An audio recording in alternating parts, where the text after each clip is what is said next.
generation just found its voice. America's first competition talk show. The hub is engaging.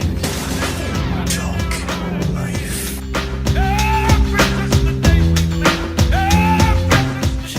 Kentucky Fried Chicken's revenue has been extra crispy of late in the last year and a half or so, and so they're trying to implement some new marketing strategies.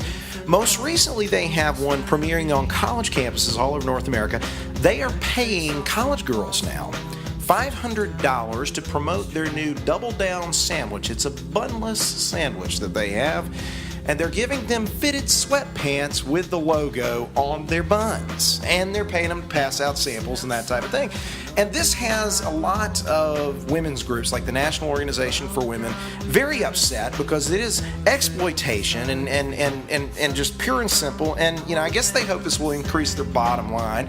But here the thing to me is they said that they're doing this because they did an independent study and they realized their target demographic, which is 18 to 25-year-old students, 18 to 25-year-olds, can no longer, 6 out of 10 of them cannot tell you who the colonel is. And based on this story, we know the colonel is a dirty old man. But beyond that, they can't say who he is. So I don't know why they don't just, instead of doing this, and I think wasting the ad dollars ultimately on a bunch of college girls that, they're walking around with stuff on their butts already anyway. I think that could really backfire on them. You think so? Yeah. We have, first of all, some people should just not get into a sweatpants. Yeah. Well, hopefully it doesn't backfire indoors. We do have an obesity epidemic in America. Yeah, we do. Maybe they only are giving out small sweatpants. Ugly. This could get really Well, it may not increase their bottom line, but it's proof positive that if you eat enough of the bottomless, bunless burgers, it will increase yours. And this is the quote by the National Organization for Women's President Terry O'Neill. She said that the nation's largest, she said it is so obnoxious to once again be using women's bodies to sell fundamentally unhealthy products. And there's the problem right there. There's the beef they have. The organization would rather use women's bodies to sell fundamentally healthy products. Oh, okay. It's the fact that it's unhealthy here. Like the e-bra we learned about yesterday. Okay. Healthy products. What's more healthy than saving your life? So if they had broccoli on their how about buns, the they'd be okay. grilled chicken? The grilled chicken sandwich, the new KFC grilled chicken. Grilled chicken sandwich. What's the whole double down thing all about? Well, I don't know. The whole thing is, I know the KFC is pretty positive they're not going to save your ass. That's well save your life, before it's all over. So, the story is kind of interesting. I thought I'd just bring it up. Here's another one that's really, we have entered the twilight zone in America because now, the Teamsters union, which we've had with us for eon number of years, I know it's near and dear to the hearts of those who watch the Hub Internet show, they have now inked a deal with a marijuana growers group in California. They are now unionizing pot growers in California because it was just recently legalized for medical purposes, medicinal purposes, and they're doing that now.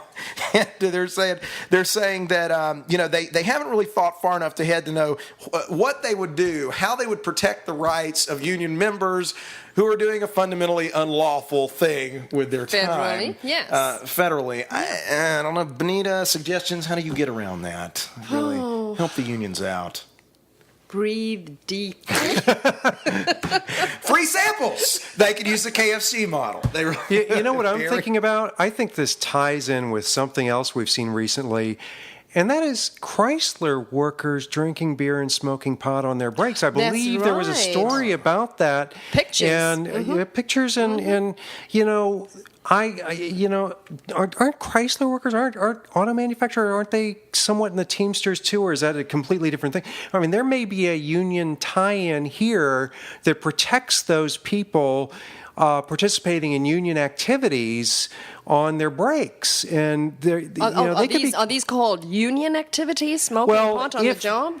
But if a pot growing group is part of the union and they are a member group within the union, it might be. It's like that might be something that employers could not discriminate against. Well, I'm saying I mean, aside from the legal point, I'm just happy they're finally doing it because I think it's about damn time that we have a couple of more union members and union groups, maybe union bosses if we're lucky, smoking a little bit of the gauge. Well, I've been asking myself all this time, what are they smoking? Well, they've been smoking something, I guess but now they it's need just out to in the mellow open. out. I guess it's just in the open. My point is they need to mellow out. If we could have Woodstock repeat on the National Mall at their little brouhaha this weekend, we might, we would still have the problem with trash, but they might be a little less militant. That's right. Especially if Good they're going point. to Colbert's a lot more mellow. Keeping Fear Alive event. Good point. Yeah, there'd be a whole lot more mellow, and there's an upside to this as well. I guess that's the point here. But it's they're saying that they are that they are concerned about not being protected on the rights that they now have as union members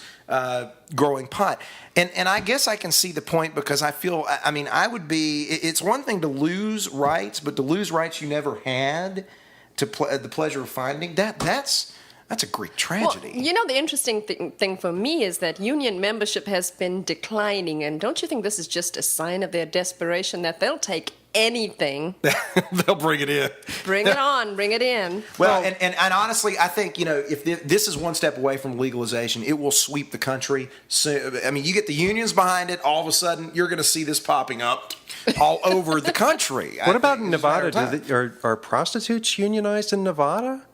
Do they get, standard rates and work rules and so on? They can do things and not do other things according to the union schedule? I don't know about prostitutes, but looking at their U.S. senator, I'd say most of their voters. So,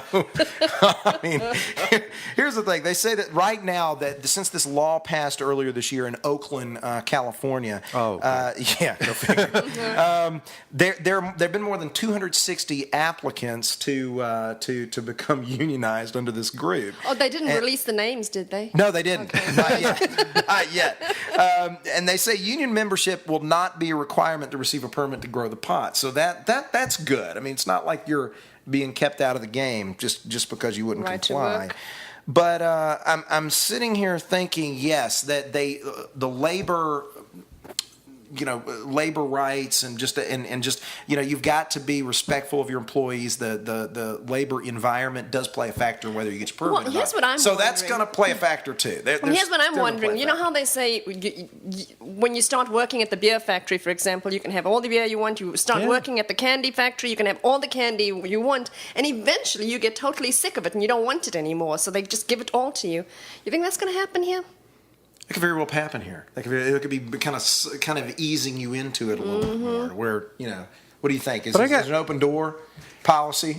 Well, obviously, it should be a union-supported activity. You should, buy American, buy Californian Smoke or in get this off the case. pot. Buy American, Yeah, smoke exactly. American. Don't get this stuff from overseas.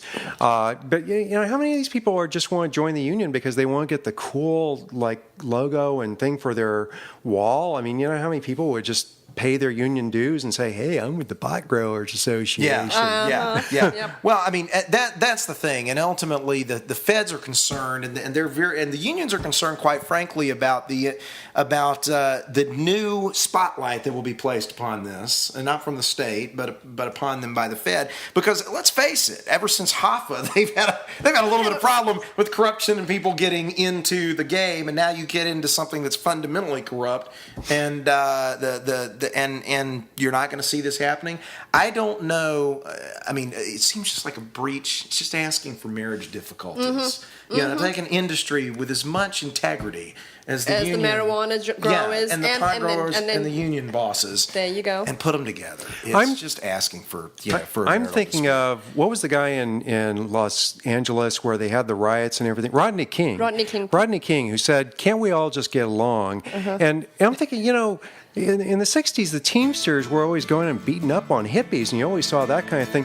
And now it's like the hippies are actually joining the Teamsters and unions. Yeah. And so it's like we are all getting along. What a good sign. Well, I'm you're not right. so sure this is so much a hippie thing as a very corporate approach to it. Yeah, and at the end of the day, I think I can fix the problem. If they're looking for a way to fix the problem, make sure the negative influence, does not get inside this new marriage.